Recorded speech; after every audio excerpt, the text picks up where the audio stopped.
Okay, 1.6, solving compound and absolute value inequalities.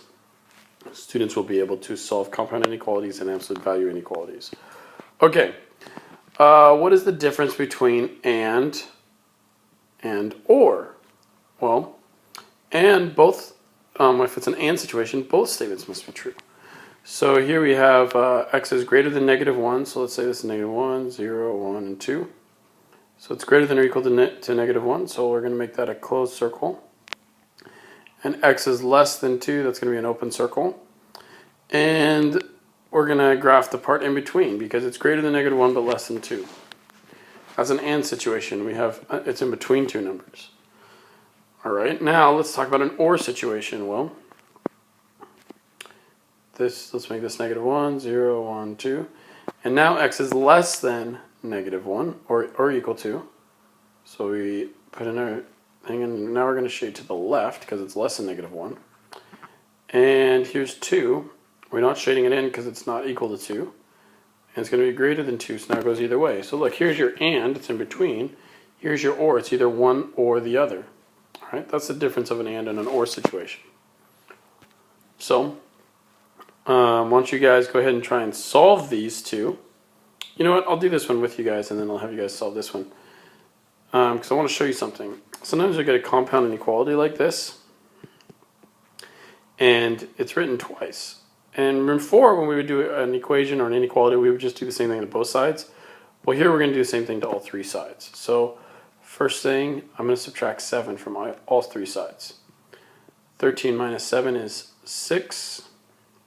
And then we have a 2x. And they have less than or equal to 10. Okay, and now I'm going to divide everything by 2. And so you'd have 3 is less than x, which is less than or equal to 5. Well, if you were to graph this, you got numbers 3 and 5, so let's just do 3, 4, 5. Well, we know that it's it's greater than 3 with an open circle and less than or equal to 5, so that's a closed circle. So it's going to be in between. So that is an and situation. Why don't you guys solve both of these and graph it, and you'll be able to see that it's a or situation. It should look like this graph above where they're pointing in opposite directions. So go ahead and do that, and then I'll put the answer up in just a second. Okay, you should have solved this and got y is greater than -1 or y is less than or equal to -7. Here's your graph, points in opposite directions. We got an or situation there. Okay, let's go on to the next page. All right, let's solve both of these. So here I have the absolute value of a is less than 4. Well, remember before I said when we solve an absolute value, you have to split it? So here we're going to split it and first just do the normal thing. So a is less than 4. And then I said we'd split it and we would have one side be negative. But that's the same idea as multiplying by a -1. So we would actually flip the sign too because we multiplied both sides by a negative. That's the idea. So when you split an absolute value, one will stay exactly the same, and one you're going to make the number negative, or the thing opposite the variable negative, and flip that sign. Okay. So if we were to graph this, move those numbers down real quick. We graph this. Let's just call this -4, -3, -2, -1, 0.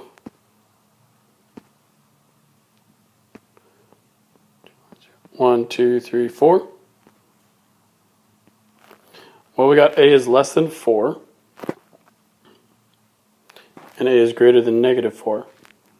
So it's in between those two numbers. Now check out this situation. I think you guys should be able to solve this on your own. Remember to split it and change the sign on the one that you flip the sign as well. So you flip the inequality sign and change it from positive to negative or negative to positive. So go ahead and do that. I'll put the answer up for that one in just a second. All right, so remember, I write one exactly the same, and then I rewrite it, making the opposite side of the absolute value negative and flipping the sign. And now look, I have it pointing in both directions, so this is an or situation. And we find out that if you have the absolute value being less than a number, like we did here, it's going to create an and situation. And if you have an absolute value being greater than your number, that's going to create an OR situation. It's just a general rule. So let's take a look at this last example. And it says, look, here's our variables inside the absolute value here, and it's greater than 6. So is this an AND situation or an OR situation? Well, right away, it looks like this situation. So at least we know what we should be getting. We should be getting some type of OR situation with them pointing in opposite directions. So let's go ahead and solve it. Remember, I rewrite it as 3x minus 12 greater than 6. And then I rewrite it again as 3x minus 12. Flip this sign and make it a negative 6. And now we just solve both of these. Add 12, add 12. I got 3x is greater than or equal to 18. Divide by 3, and I got x is greater than or equal to 6. All right, there's one of my solutions. Let's go over here. Add 12, and I got 3x is less than or equal to. That makes positive 6. Divide by 3, x is less than or equal to 2. All right, let's go over to my graph. We could call any of these whatever we want. I'm just going to say this is 2, 3, 4, 5, and then 6. So I know that x is less than or equal to 2, so a circle shaded in, and then shaded to the right, or to the left, I mean. And then x is greater than 6, so a circle greater than or equal to, shaded in because it could be equal to, and shaded to the right. And there we go. I've solved it and graphed the solution. This is a summary, but I'm going to do it with you guys. It says, to prepare for a job interview, Megan researches the position, requirements, and pay. She discovers that the average starting salary for the position is $38,500, but her actual starting salary could differ from the average as much as $2,450. Write an absolute value inequality to describe the situation, and then I want you to solve that inequality to figure out what is the range of Megan's starting salary. First of all, since we're dealing with a range, that's automatically going to be an AND situation. See how we have a top and a bottom? That's a range. This is an OR situation, AND situation. So anytime we're talking about a range, we're probably talking about an AND situation. Okay, so go ahead and try that. I'll put the answers up for the summary in just a second. All right, so first of all, this is how I set up my equation, and I'll explain what I mean by this in just a second. And here's my solution. First of all, I said, let's make her actual starting salary X. Well, I know if I take her actual starting salary and subtract it from the average, then we should get some number that is less than or equal to 2,450. And I put the absolute value signs in there because it's either going to be up 2,450 or down 2,450. Either way, the absolute value of it should be less than or equal to 2,450. So to solve it, I split the inequality into two inequalities, flipping the sign, making one sign negative.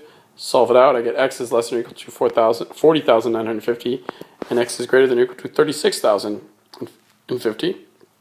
And I could rewrite it like this as a range, so somewhere between 36,050 and 40,950. All right, that's it for 1.6. See you guys on the next video.